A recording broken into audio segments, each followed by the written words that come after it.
they managed to distribute that. Well, I agree with you. And in terms of my tenure in the executive strata of Scientology, I always was very upset that we never did any community service. To me, when you do community service, you don't do it to get press. You don't do it to wear a yellow t-shirt so everyone knows you're doing it. And that's what they do. In addition, I read in the newspaper yesterday, or this morning, it's been a long morning already, that there are some people from Haiti who are actually doing things to help, who said that, yes, the yellow shirts went around and they did the touch assist, but they gave no food, no money, no clothing, no real help. But they were there with their yellow shirts doing their touch assists. I do know John Travolta, and I do know that he is a good person and from the inside out, and he does not know about these various things that are happening. In fact, in the celebrity world, which includes the billionaires are very important, even though you'll never know their names. When the St. Petersburg Times article was coming out, they were told specifically, don't read any newspapers, don't watch any TV, don't go on the internet for the next 5 days. We'll tell you when you can. And they obediently do that.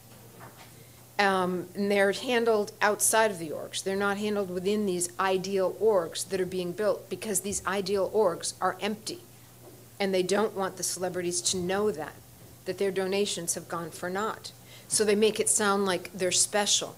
They don't want them to go in there, when that's not why they don't want them to go in there. Yeah. I have a question for Jeff. As you mentioned, Scientologists are stepping forward now, as you mentioned, by the aid or given the courage by the work Anonymous. In your opinion, are you working in collaboration with Anonymous to make this easier for others to step forward and further your cause? And if so, what's being done so that members who are afraid to speak out have the courage to do so? Well, let me just be clear. I'm not working with Anonymous. I'm not, a member, quote unquote, of Anonymous. I appreciate the work they've done to expose the church's crimes, and I encourage anyone who has experienced similar crimes to come out and speak out, and a lot of people are right now. Do you feel that they've ever gone too far with some of their efforts? I really don't want to comment on Anonymous. I'm not an expert on it, and I don't know that much about it. One last question. Are you doing anything personally to make this more accessible for others to speak forward? Just from hearing everyone's story, it seems like it's very compelling as far as what you experienced and the others. What's being done so that there is assistance or aid or support given to these individuals who don't have anyone else to come out, so that there is a support network so that their voices can be heard? Such as yours. I don't know exactly how to address that.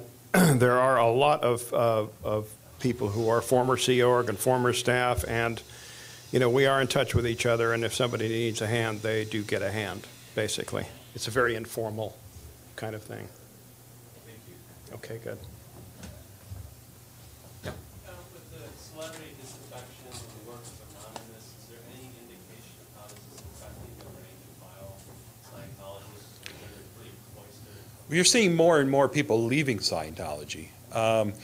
The rank and file really don't have access to the media. I mean, the people in the Sea Org, they can't go onto the internet and see these things. But it does kind of filter in. For a couple of years, back in 2000 and 2001, I actually moved to Clearwater, Florida, and worked with a group called the Lisa McPherson Trust, which was started by my pal Bob Minton, who just died a few weeks ago. And at that point, we located our office right next door to Scientology's Office of Special Affairs, and we were there, in case Scientologists needed to come to us for help. In that time, no one actually did, because cameras were on us constantly. The Scientologists who were working there in the buildings, they weren't even allowed to walk on the street anymore. They were shoved into vans, and the vans had windows that were blacked out because they were afraid that the message might come through. And we had some signs that said things like, it's safe to look, it's safe to talk. And years later, I have heard from people who were there at the time who said, you know, I saw that message, and that stuck with me. And all those, you know, all that time I was thinking, you know, why is it that we aren't allowed to see that? And they can talk freely to anyone. So, you know, I even heard from people who said that, yeah, I remember being shoved into the building and we weren't allowed to go out because one person was walking down the street with a sign. And it did make me think, well, how come these are the most powerful people on the planet here inside Scientology and they're afraid of one person with a sign? So those messages do kind of seep through. But for the most part, they're not going to be seeing the videos that are going up on this now, or the news reports. Real quick, I just wanted to add something real quick. Who asked about the Haiti release? I did.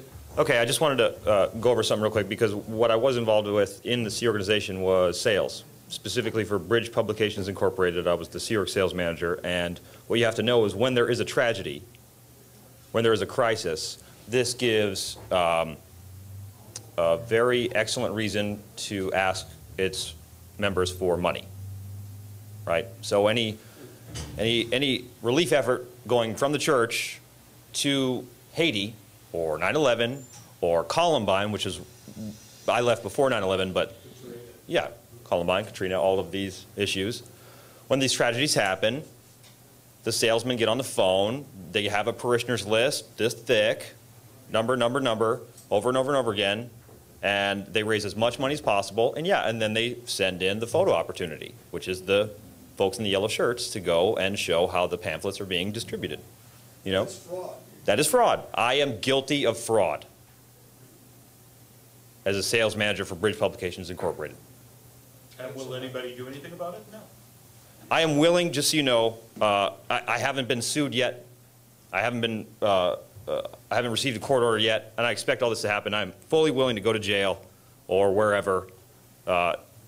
This is like not even an option. I mean, it's not even a choice I have to make. I don't care about the threats. All I want is that